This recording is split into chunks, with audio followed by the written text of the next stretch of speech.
Call came in at 2:47 in the morning. Unresponsive mail, rural address, no other details. That was all dispatch gave us. And something about the way the operator's voice went quiet at the end made the hair on my arms stand up before we even left the station. My partner that night was Dana, 12 years on the job. She didn't spook easily, but when she pulled up the address on the GPS and just stared at the screen for a second too long, I knew she felt it too. That low, wordless feeling you get sometimes. The one that has no name, but every paramedic knows. The road out there was straight and flat, cutting through farmland, so empty it felt like the world had been erased on both sides of us. No street lights, no other cars, just our headlights pushing against the dark and the sound of gravel clicking under the tires when we turned off the main road. The house sat at the end of a long dirt driveway, 2 stories, white paint that had gone gray, every window dark except one on the ground floor, where a single lamp burned orange behind a thin curtain. We grabbed our gear and went in. The front door was unlocked. It swung open before Dana even touched the handle, which she later said she hadn't noticed. I noticed. I just didn't say anything. Inside smelled like old wood and something else, something medicinal and sweet in a way that wasn't pleasant, like flowers left in a vase too long. The lamp was in the living room, and on the couch beneath it was an elderly man, probably late 80s, white hair, pale skin, eyes closed. He was so still that for a moment I thought we were too late, that he was already gone. But when Dana pressed 2 fingers to his neck, she nodded once. Pulse, weak, but there. We worked fast, checked his airway, put him on oxygen, got the gurney in from the rig and transferred him carefully. He never opened his eyes, never moved, just breathed in that shallow, rattling way that told us his lungs were working harder than they should have been. We loaded him into the ambulance. Dana climbed in back with him. I took the wheel. We were maybe 2 miles down the road when Dana knocked on the partition between the cab and the back. 1 knock, the signal for pull over. I pulled onto the shoulder and went around to the back doors. I opened them. Dana was standing at the far end of the ambulance, pressed against the cabinet, her back straight, her face the color of chalk. The gurney was empty.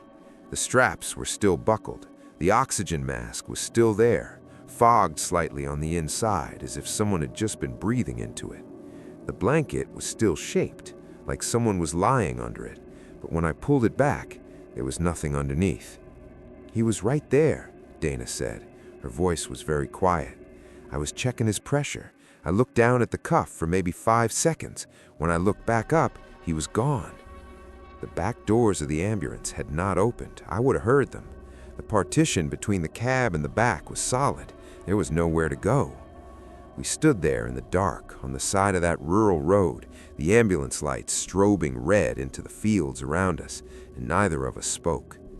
Then we heard it, from underneath the ambulance, breathing, slow, wet, rhythmic, the same shallow rattling pattern we had heard from the man on the couch. Dana grabbed my arm. I grabbed my flashlight. I crouched down and pointed the beam under the chassis of the ambulance, sweeping it left and right. Nothing, just gravel and darkness. But the breathing continued for another 4 or 5 seconds, then it stopped. We called it in. Dispatch sent another unit to check the house. They found the front door open, the lamp still on, the couch empty. They also found a framed obituary on the fireplace mantel. The man in the photo was the same man we had loaded onto our gurney. White hair, pale skin. The obituary was dated 3 years earlier. We never filed a full report. There was nothing to file. No patient, no record of pickup. The oxygen mask came back clean when forensics swabbed it. No DNA, no skin cells, nothing that said a person had ever been there at all. Dana transferred to a different county 6 weeks later. She wouldn't tell me why. I still work the night shift, but I haven't taken a rural call alone since that night. And every time I load someone onto the gurney, I make sure I keep my eyes on them the entire way. I don't look away, not even for a second, because I keep thinking about that oxygen mask, the way it was fogged on the inside, the way the blanket held its shape, like something was still pressing down on it, like something was still lying there.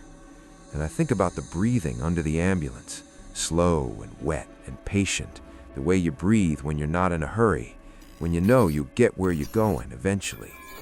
I don't know what we picked up that night, but I'm not sure it needed us to take it anywhere. I think it just wanted a ride.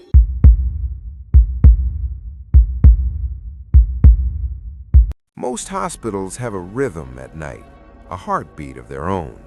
Monitors beeping, nurses moving soft-footed down corridors, a hiss of ventilators, the low hum of fluorescent lights.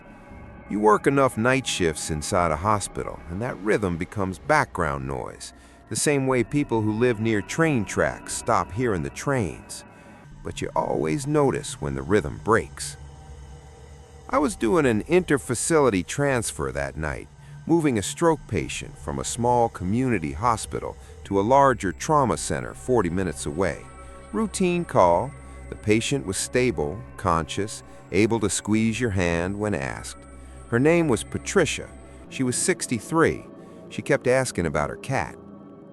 While my partner Marcus finished the paperwork at the nurse's station, I stayed with Patricia in her room.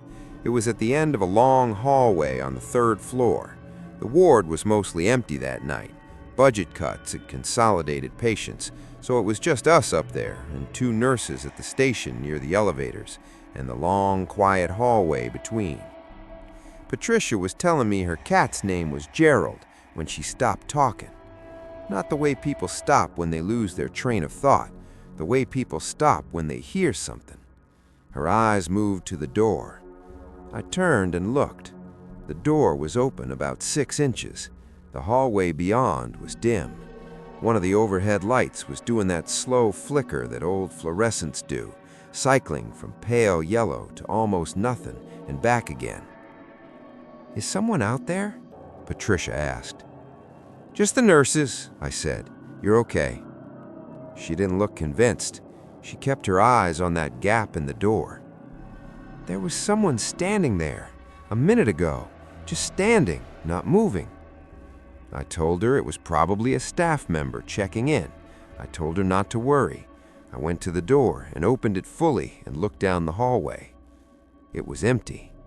The flickering light at the far end kept cycling, yellow, dark, yellow, dark.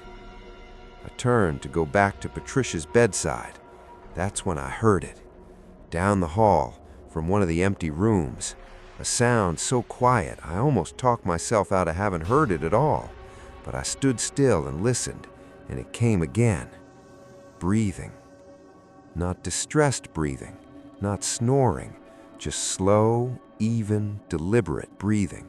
The kind that sounds almost performed, the kind that sounds like someone wants you to know they're there. I walked down the hall, slowly, past 2 empty rooms with open doors, the beds freshly made and waiting, everything still. I stopped at the 3rd door. It was closed. I put my hand on the handle. The metal was cold, colder than it should have been. I told myself it was the air conditioning. I told myself a lot of things in those 3 or 4 seconds. I opened the door. The room was dark. I reached in and hit the light switch. The bed was empty, but the pillow was indented, the way it looks when a head has been resting on it for a long time, and the mattress had that slight compression in the middle that mattresses get when weight has been sitting on them. The breathing had stopped the moment the light came on. I stood there for maybe 10 seconds, looking at the indent in the pillow, looking at the depression in the mattress. Then I noticed the monitoring equipment in the corner, an old cardiac monitor, unplugged, its screen dark, but the leads, those sticky electrode patches attached to the end of the monitor cables, were arranged on the mattress, placed carefully, in the shape of a body, like someone had been wearing them, like someone had taken them off before I came in. I left the room. I didn't run. I walked, because running would have meant accepting what I thought I had just seen, and I wasn't ready to do that. Marcus had the paperwork done. We moved Patricia to the gurney and took the elevator down. She was quiet the whole way. When we got her into the ambulance, she reached out and took my wrist. "The person in the hall, the one standing at my door."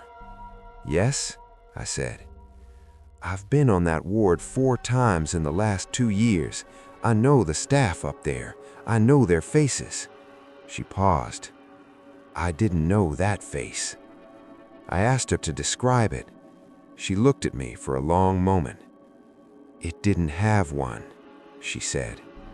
She turned away after that and didn't speak until we reached the trauma center. I went back to that community hospital 3 weeks later on another transfer. I asked one of the nurses about the room at the end of the hall, the one that was closed. She looked at me carefully. "That room's been closed for 8 months, since a patient died in it. We were waiting on maintenance to clear out the equipment." "It had a closed door," I said, "the night I was here." "It always has a closed door." Then she lowered her voice. "We leave it closed because the night staff keep hearing breathing from inside." She walked away before I could respond. I stood at the nurse's station and looked down the long hallway toward the elevator. The fluorescent light at the far end was flickering.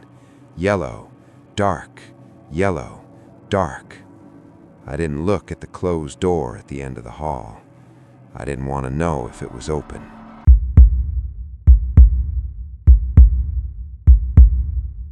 I've told this story once to my supervisor and once to a therapist. My supervisor told me I was overtired. My therapist told me the mind does strange things under stress. Neither of them explained the handprint. It was a 2-car accident on a state highway, 1:15 in the morning, the kind of night where the fog sits low on the road and your headlights bounce off it and turn the world into a white wall 12 feet in front of you. My partner Renee and I were first on scene. Both cars were badly damaged. The first had gone through the guardrail and down a shallow embankment. The second had spun out and was sitting sideways across the lane, engine still running, hazards blinking orange in the fog. The driver of the second car was walking around when we arrived, shaken, a cut above his eyebrow, but conscious and oriented. He kept saying, "I didn't see them, I didn't see them, the fog." We sat him on the guardrail and told him not to move. The first car was the serious one. It had come to rest against a stand of trees at the bottom of the embankment. The front end was compressed, the windshield was gone. We scrambled down with our bags. 2 occupants, both unconscious. Driver was in worse shape. Passenger, a woman, had a pulse and was breathing. We prioritized the driver first, working to stabilize his airway while we waited for backup. While Renee worked on the driver, I went around to the passenger side to reassess the woman. She was gone. The door was closed, the seatbelt was still buckled, but the seat was empty. I called to Renee. She came around. We both looked at the empty seat and the buckled seatbelt and said nothing for a moment. "She was there," Renee said. "I saw her. She was breathing." "I know," I said. We started calling out, into the trees, into the fog. No response. Backup arrived and we had them fan out into the woods. They searched for 40 minutes. They found no one. We transported the driver, who survived. When he was conscious enough to talk, 2 days later a detective went to see him. He said there had been no passenger in his car. He said he had been driving alone. I called Renee that night and told her what the detective had said. She was quiet for a long time. "Then who was in that seat?" she said. I didn't have an answer. But here's the part I haven't told many people. When we were loading the driver onto the gurney, I walked back to the passenger side of the car one last time. I don't know why, some instinct. The window on the passenger side was intact. The glass had held even through the crash. On the inside of that window was a handprint, small, adult-sized but small, pressed flat against the glass from the inside, the kind of print you leave when you press your palm against a surface for a long time. And it was still warm. I put my hand near it, not touching, just near. The heat coming off the glass where that print was pressed was enough to feel at 4 inches away. I stepped back. In the fog around the car, I heard something. Breathing. Slow. Even. Calm. I turned in a full circle. The fog took everything past 10 feet and made it white and shapeless. The breathing came from somewhere inside that whiteness. And then, very slowly, it moved away. I heard it recede, growing quieter, moving deeper into the fog and the trees beyond, getting further, unhurried, like whatever had been in that passenger seat had simply decided it was time to go and knew exactly where it was going. I stood there until I couldn't hear it anymore. Then I climbed back up the embankment and finished my job. That handprint was still warm when the state patrol officer photographed it 40 minutes later. He noted it in his report as unknown origin. He didn't have another explanation. Neither do I. But sometimes, on foggy nights, when I'm driving the rig alone, I find myself glancing at the passenger.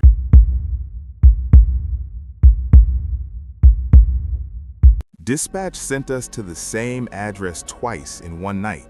The first time, at 11:40, the call was a welfare check. Neighbor reported hearing a woman crying inside the house, but getting no answer at the door. It was a small house on a dead-end street, single story, older neighborhood where half the houses were dark by 9. We knocked, no answer. We announced ourselves, nothing. The neighbor, an older man in a bathrobe, stood at the edge of his driveway and watched us. He said he'd heard the crying for almost an hour, loud at first, then quieter, then gone. We did a perimeter check, all windows locked, no signs of forced entry or distress, no sounds from inside. We documented it as unfounded and left. At 2:20 in the morning, dispatch sent us back to the same address. This time, the call was different. A woman had called 911 from inside the house. She'd said only one sentence before the line went quiet. "Someone is in here with me." We arrived faster the second time. The front door was open now, not wide, just open enough to let out a thin band of yellow light from somewhere deeper in the house. I went in first. Renee stayed at the threshold per protocol, hand on her radio. The front room was small and neat. Couch, coffee table, a television turned to a news channel with the volume all the way down, closed captions scrolling silently. The room was empty. I moved down the short hallway toward the light. It was coming from under a closed door at the end, the bedroom. I knocked, announced myself, no response. I opened the door. The bedroom was empty. The light was a bedside lamp, low wattage, casting everything in amber. The bed was made, no signs of struggle. Closet door open, nothing inside but clothes hanging in a row. But the window was open. And on the windowsill, pressed into the dust that had gathered on the painted wood, were 2 handprints, facing inward, like someone outside had placed their hands on the sill and pushed themselves up and in, or like someone inside had placed their hands there and pushed themselves out. I stood very still. The room had a smell I hadn't noticed at first, something faint, something that took me a moment to place. Soil, wet earth. The smell of a place that doesn't get sunlight. From the closet where the clothes hung motionless in a row, I heard it. Breathing. I had my flashlight out before I finished turning. I swept it into the closet. Clothes, shoes on the floor, a shelf with folded blankets. The beam hit the back wall. Nothing. But the breathing continued for a count of 4, then 5, then it stopped. And in the silence that followed, I heard the clothes on the hangers move. Not all of them, just the ones at the far left end, a slow sway like something had passed through them and was gone. I checked behind every piece of clothing. I checked the ceiling panels. I checked under the bed and behind the door. I found nothing. We canvassed the neighborhood. We ran the number that had called 911. It was registered to the address, but when we spoke to the property management company the next day, they told us the house had been vacant for 4 months. The previous tenant had left without notice.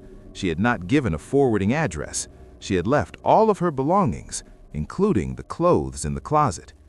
The property manager paused when I described what the closet looked like, the clothes still hanging, the shoes on the floor. "We haven't been inside since she left," he said slowly. "Someone has," I told him. He was quiet for a moment. "Her name was listed on the 911 call?" he asked. "The number was registered to the address," I said. "That number was disconnected 3 months ago," he said, "when she stopped paying the bill." He paused again. "We terminated service." I let that sit for a moment. "Then who called?" I asked. He didn't answer. I drove past that house once, about a month later. The windows were dark, the front door was closed, but the bedroom window was open, and for just a moment before I drove on, I thought I could see something in the gap. 2 hands on the windowsill, pressed flat against the wood, holding very still.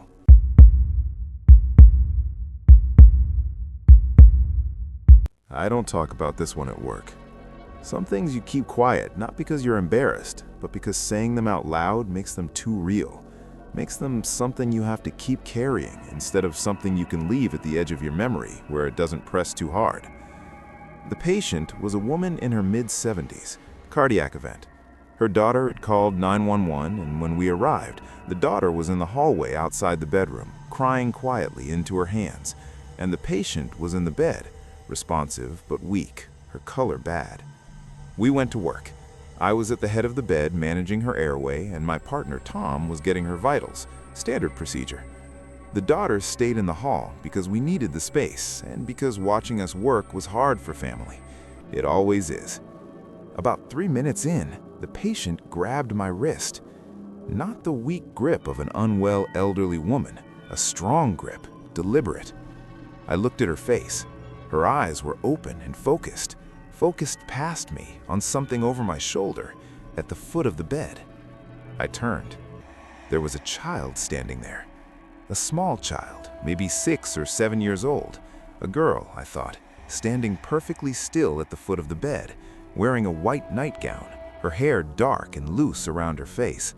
She was looking at the woman in the bed. For 1 beat, 2 beats, 3 beats, I just stared at her. My brain was trying to catch up. The daughter hadn't mentioned a child in the house. There had been no one else visible when we came in. I said softly, "Hey, sweetie, can you go wait in the hallway?" The child didn't move, didn't look at me, kept her eyes on the woman in the bed. I started to take a step toward her. The woman on the bed gripped my wrist harder. I looked at her. "Don't," she whispered. Her eyes were still fixed on the child. "Don't go near her," the woman whispered. I looked back at the foot of the bed. The child was gone. Tom had his back to the foot of the bed and hadn't seen any of it. I said nothing. We finished stabilizing the patient. We moved her to the gurney. In the hallway, I asked the daughter how many people lived in the house. "Just my mother," she said. "No children?" I asked. "No grandchildren visiting?" She shook her head. "My kids are in college. My mother lives alone." "Why?" I told her it was nothing, a standard question. In the ambulance on the way to the hospital, the woman held my gaze for a long time. "You saw her," she said. It wasn't a question. "I saw a child," I said. The woman nodded slowly. "She's been coming to the house for 3 weeks," she said. "Always at night, always standing at the end of the bed. She doesn't speak, she doesn't move, she just watches." I asked if she'd told her daughter. "My daughter would think I was confused," she said. "Old and confused." "Who is she?" I asked. I don't know why I asked it. I already felt like I didn't want the answer. The woman looked at me for a long moment. "I think she's waiting for me," she said. She was discharged from the hospital 6 days later. I know because Tom told me. He'd followed up on the case. She'd recovered well. She was back home. I drove past her street 2 weeks after the call. I don't know why I did it. The lights in the house were all on, which should have been reassuring, but in the window of the bedroom, second floor, right side, I could see a silhouette, too small to be the woman, standing perfectly still, facing out. I drove faster, and I told myself it was a shadow, a trick of light, the angle of the glass. I've been telling myself that ever since.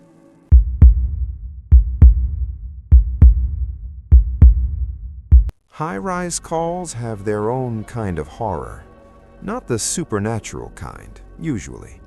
Long elevator rides with no communication, narrow corridors, the sense of being sealed inside something that was not built for emergencies.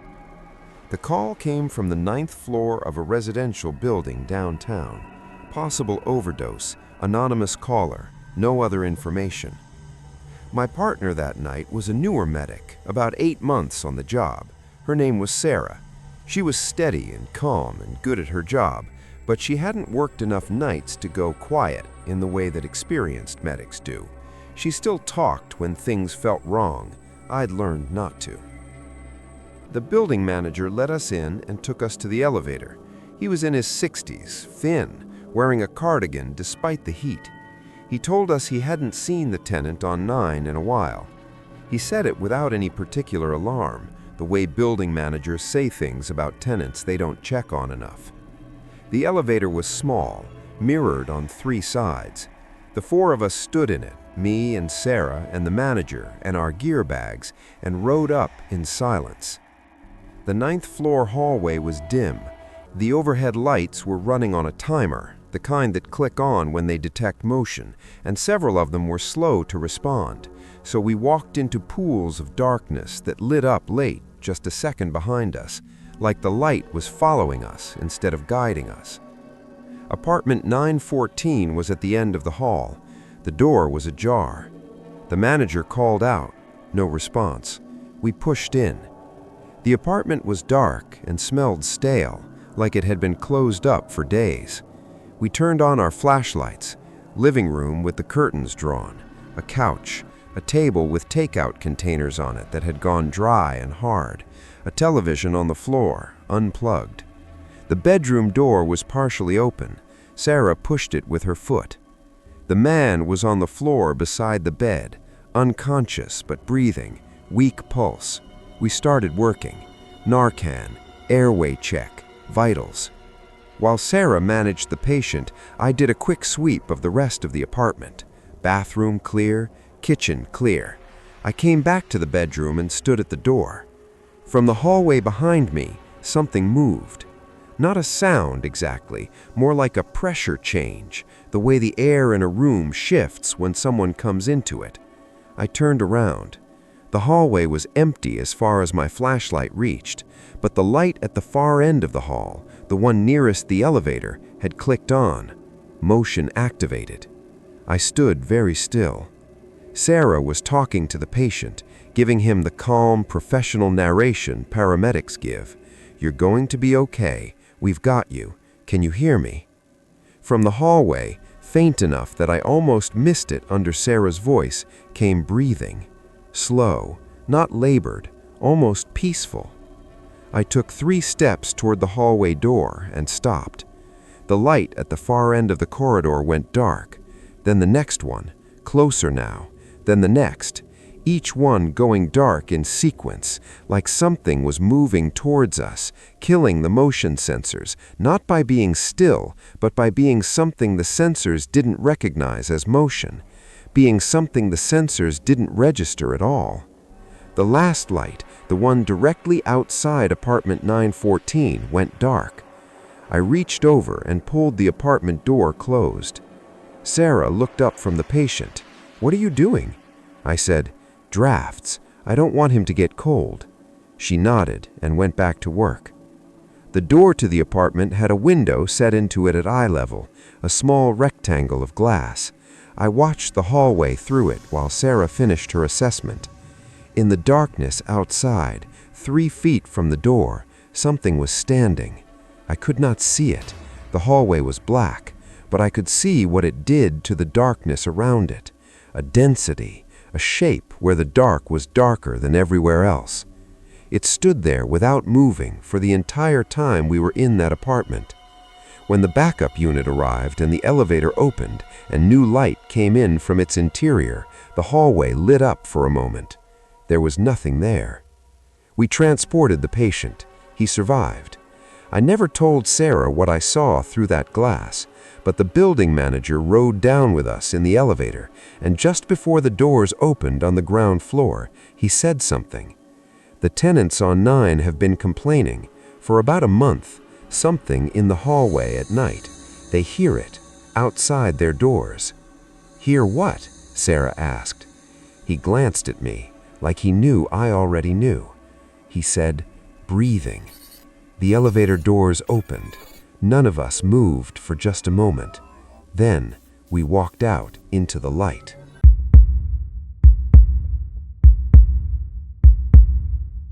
This is the last story I'll tell. After this one, I think I'm done telling them.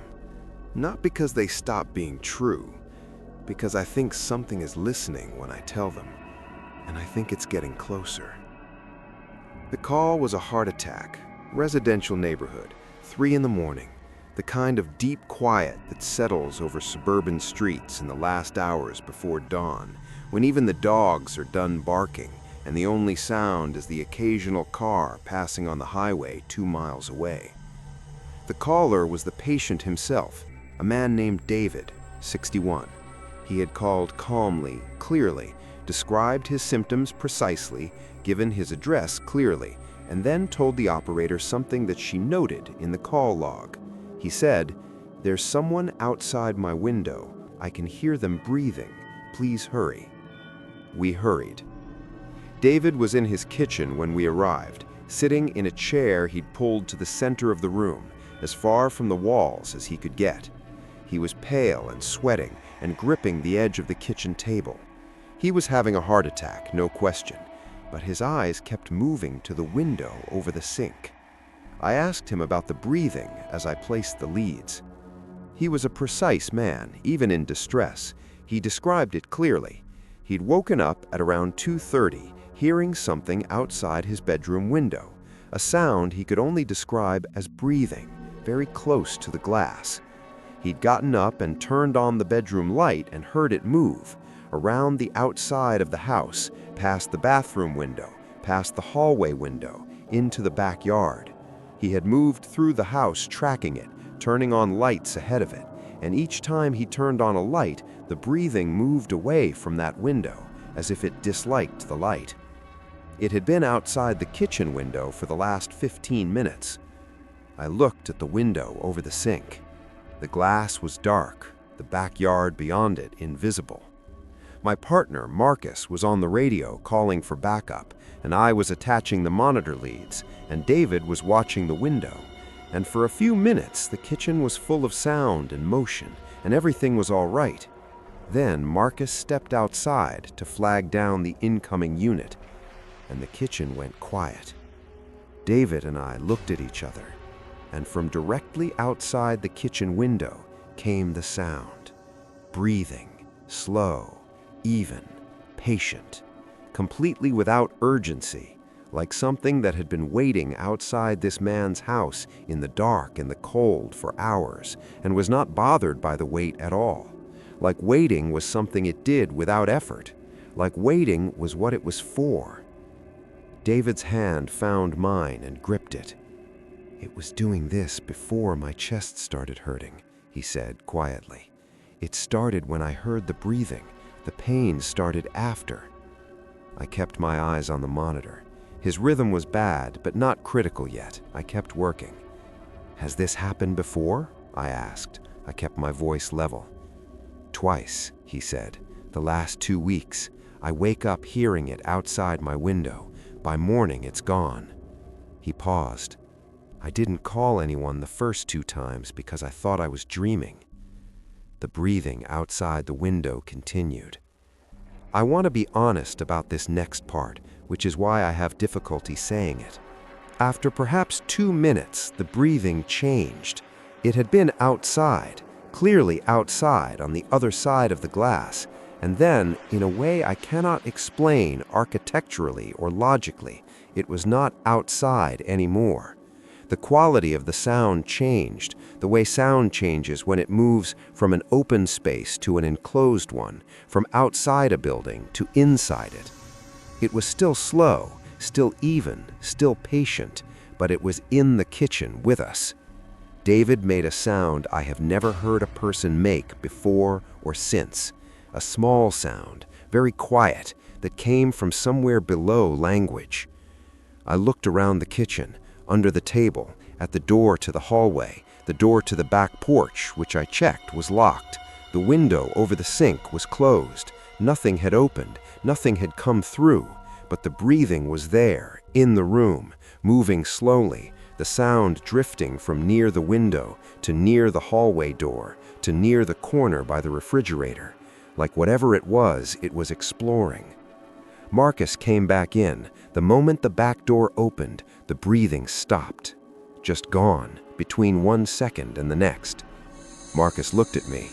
Units outside, ready to move him. We moved David. He survived. Triple bypass. He was home in 8 days. I went back to that neighborhood 3 weeks after the call. I don't know why. Same compulsion that takes you back to places you should leave alone. I parked across the street. David's house was well lit, every light on inside.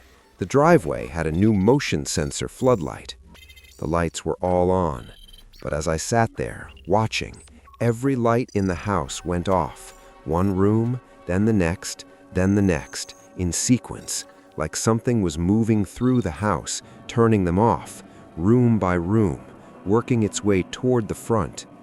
I started the car and left. I haven't been back.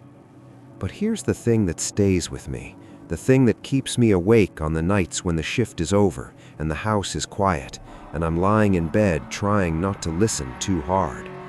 That night in the kitchen, when the breathing moved from outside to inside, when it drifted around the room, exploring, and Marcus came through the door, and it stopped. It stopped, but it didn't leave. I know that because of what I heard when Marcus and I wheeled David out the front door and down the path to the ambulance. From inside the house, from the kitchen, one last time, slow, even, patient, waiting for us to be gone, waiting to have the house to itself. I've been a paramedic for 14 years. I have been in houses where people died, in cars where people took their last breath, in rooms at 3 a.m. where something was so wrong that even the air felt different. In all that time, I have told myself that what I cannot explain has an explanation, that fear is the mind filling in gaps, that darkness is just the absence of light. But sometimes, in the quiet part of the night, when the house settles and the street outside goes still, I hear something outside my window, slow, even, patient, and I don't turn on the light anymore because I'm afraid that if I do, it will move. Sleep well.